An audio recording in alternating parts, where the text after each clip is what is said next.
Welcome to Parenting Without Power Struggles. What does that even mean, parenting without power struggles? I remember when I wrote my first book and we were batting around titles, and that one came up and it just landed for me. So today we're going to talk about what it means to parent without power struggles. If you're here for the first time, welcome. I'm very happy you're here. But if you're here for the 50th time, I'm also very glad you're here. I'm Susan Stiffelman. I've been a family therapist after being a teacher for a long time, decades. And this is where I get to share the things that I've learned also as a parent, but having worked with thousands of kids and parents and families in the course of my career. And so you're going to hear unfiltered, truthful, honest expression of some of the things that I've observed and internally adopted that I think are really valuable and important for parents raising kids in today's sometimes kind of quickly turning world. Today, I'm just going to talk about this idea of power struggles. And before I do that, though, please visit my website, the usual, susanstiffelman.com, if you want to find out more about what I do. Private coaching, one-on-one work. I have a membership where people get my personal help and support for a very small amount of money. I meet twice a month with members, and then we have the co-parenting with a narcissist member community as well, if you need that kind of help. Again, very affordable. I co-facilitate that with a wonderful therapist, Wendy Beharry. So lots of support for you, and we're real. We're alive. It's not a TikTok video. This isn't just one of an AI generated something or other. This is me speaking as through my lived experience and sharing things with you if it resonates. So I hope I can be of support and help. So what is a power struggle? What does that even mean? I've illustrated this in a very practical way over the years when I've done events, which I've done all over the world. I've done this thing I'm about to describe to you on stages in Kansas and in at Google's headquarters in Northern California and in New York City and in Paris and in Senegal and in Israel and Paris. This idea, the idea is that I'll bring someone at the beginning of one of my talks when I do a presentation or a lecture, which I love to do at schools and organizations and businesses. And I'll bring someone on and I'll just ask them to face me and put their hands out. And we are also recording this as a video. So if you're watching it on YouTube, you can see my hands are out. And I ask them to place their two hands against my two hands facing me. And I start to push. And what do you think happens in Senegal and Paris and in Nebraska and everywhere that I've spoken? People push back because it's an instinct. We push against that which pushes against us. And after I do a few seconds of pushing and the person is pushing right back, I put my hands down and then I look at them with a kind, hopefully kind smile, and I say, "Did I ask you to push?" And they all always shake their heads and say no. And I explain that we push against that which pushes against us.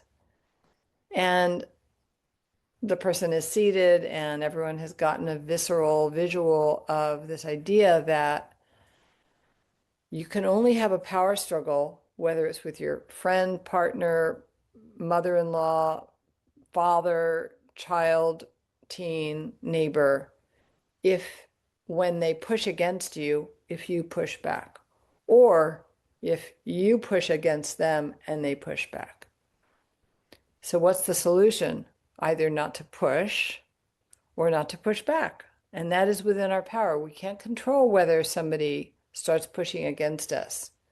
If your child says, you have to take me right now to Dory's house, I have to go, everybody's over there, they're working on this project, and you have to take me. So that could be considered a push outside of a context of warmth and friendliness. If it's a demand, it could be seen as a push. It's a requirement. And then something inside of us may go into outrage. Like, how dare you tell me what I have to do right now? And what do? We push back. I'm not willing to take you right now. I've got other things to do. You can't just walk in here and tell me that I have to do this or that. I'm busy. You don't even notice how much I'm doing for you. And this is a meal I'm making for you. On and on. Push back. That's the formula for a power struggle. And it is something that most of us experience many times a day if we're parents or humans, like in some fashion or another. Maybe you have some days where things are floating along pretty well, everyone's getting along. That's great. But my work is about having fewer power struggles. And I say that in so many of my classes and all the emails that we send out about events that we're doing. And wouldn't you like to have fewer power struggles? We're doing a class now next week on fewer power struggles around the holidays.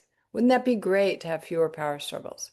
Yes, it would. It would be because in the absence of power struggles, what do you have? It's not just that you don't want to have power struggles.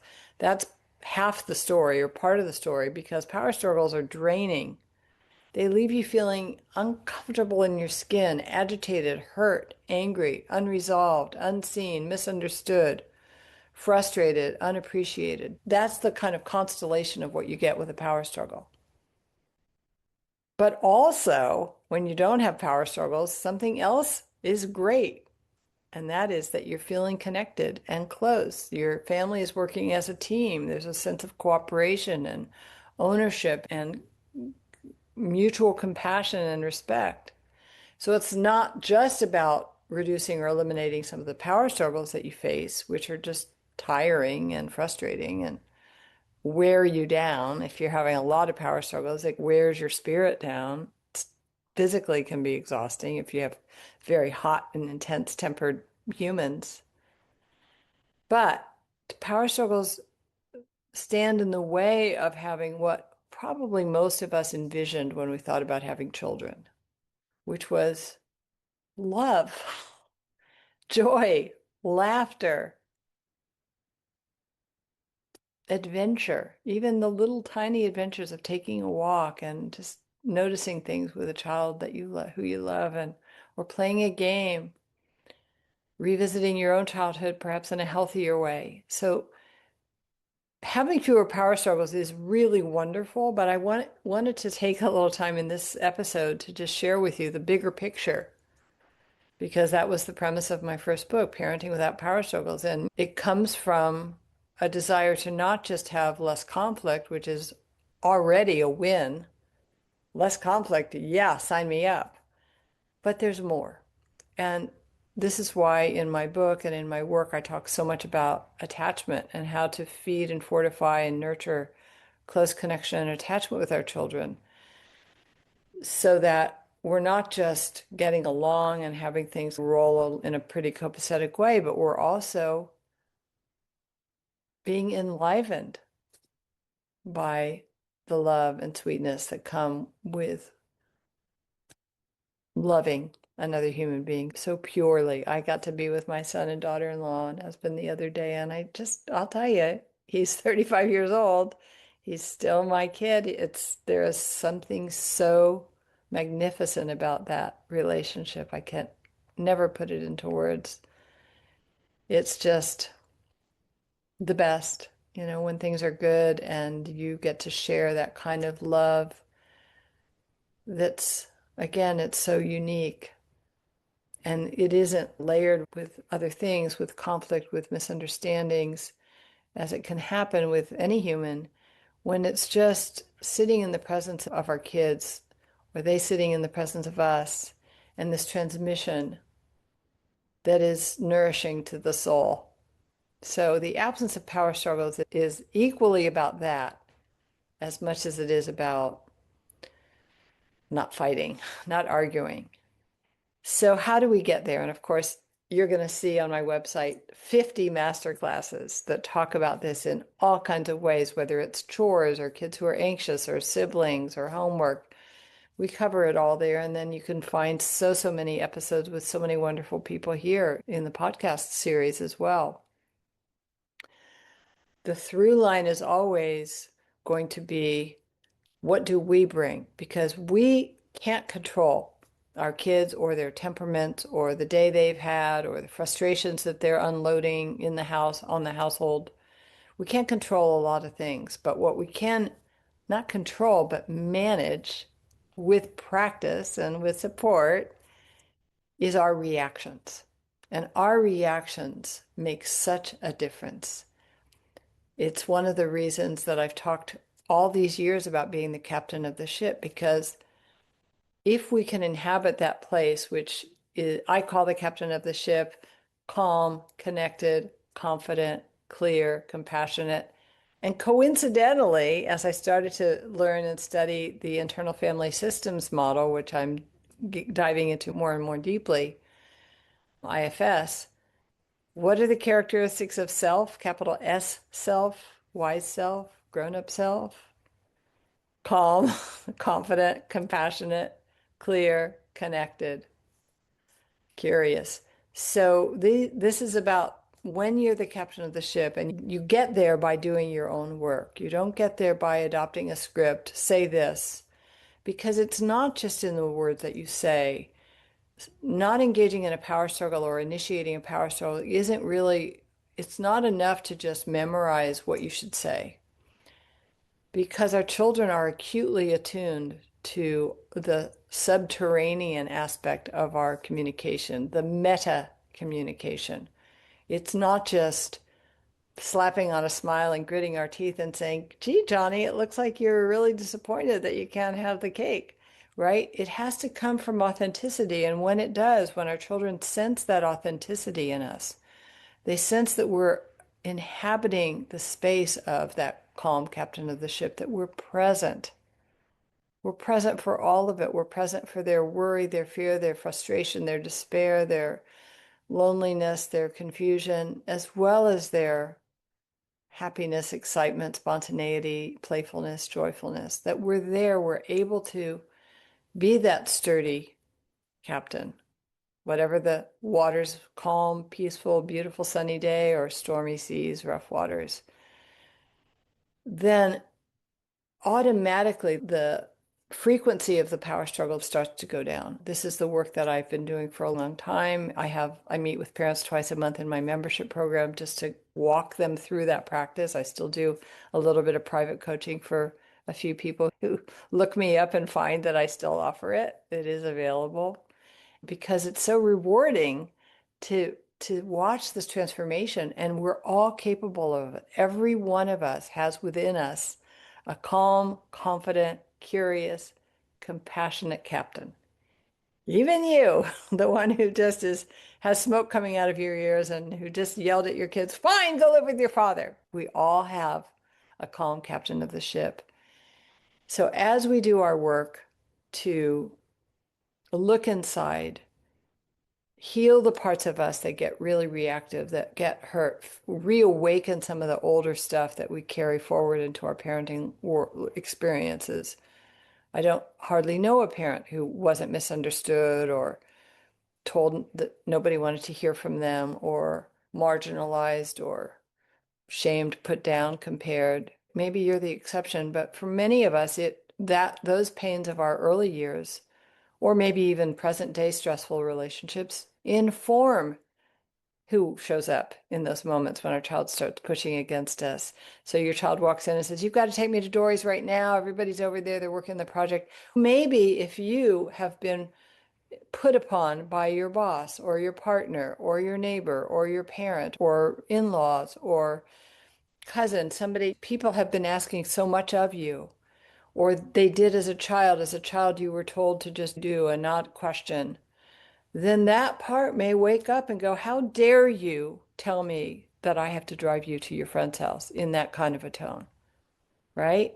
The reaction will be not unexpected, but perhaps more forceful because of the other pain or tender parts of you that are getting activated. So I don't want to spout too much philosophy. My work is practical. I'm all about how you get your kids to do their homework and not tease their siblings. And you'll find all of that on my website and in these podcasts. But I'm so loving the opportunity to look at the root and the power struggles that we engage in. We don't have to.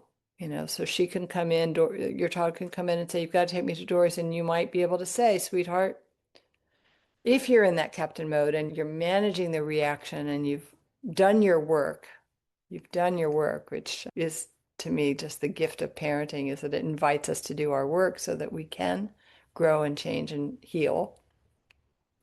Then you might say to your daughter or your son, sweetheart, I get the feeling that you are feeling an urgency about getting to your friend's house. And it sounds like you wished I could drop everything and take you, and that isn't possible. And I'm guessing you're going to be frustrated about it, or upset, or afraid, or worried about what your friends might say. And there's a compassion built into that. And without justifying or explaining or scolding, you see where it goes and you stay present with where it goes because there isn't that same neediness inside of you to make it go in a certain direction. You recognize these moments as opportunities, not just for you to practice this, but to help your kids grow in their capacity to cope with life not going their way with your loving support. So, just a little sneak peek, something I've been thinking about lately. If you're enjoying these episodes and finding them of value, I'm so happy. That makes me so glad. I would love it if you would share it with a friend or leave a review. Gosh, that's fantastic. We'd love to get reviews or a rating. And that's whether you're listening on your podcast app or you're on YouTube. You can just let us know or leave a comment. You can email us at support@susanstiffelman.com with a topic you'd like me to cover. And that's why I'm here. I've had a long career and I'm not done yet, but I'm motivated because my really a big part of my joy and satisfaction in life comes from sharing the things that I've learned, not just academically and in my professional training, but in my personal training and work as well. I know what it's been like to be a parent without knowing where to turn or what to do. I've lived that even though I was a therapist, I was also a parent with my own stuff. And the growth that I have been allowed to participate in because of people I've turned to for guidance and support has been really just absolutely precious. And I know that as we raise our kids with more consciousness, with more presence and awareness, we do our own work. We are breaking patterns, generational patterns, and giving them a shot at life to inhabit their own grown-up self more quickly and readily. So thanks for tuning in, everyone. As always, I like to end these episodes by saying, no matter how busy life gets, look for those moments of sweetness and joy. Stay well, take care, and I'll see you next time.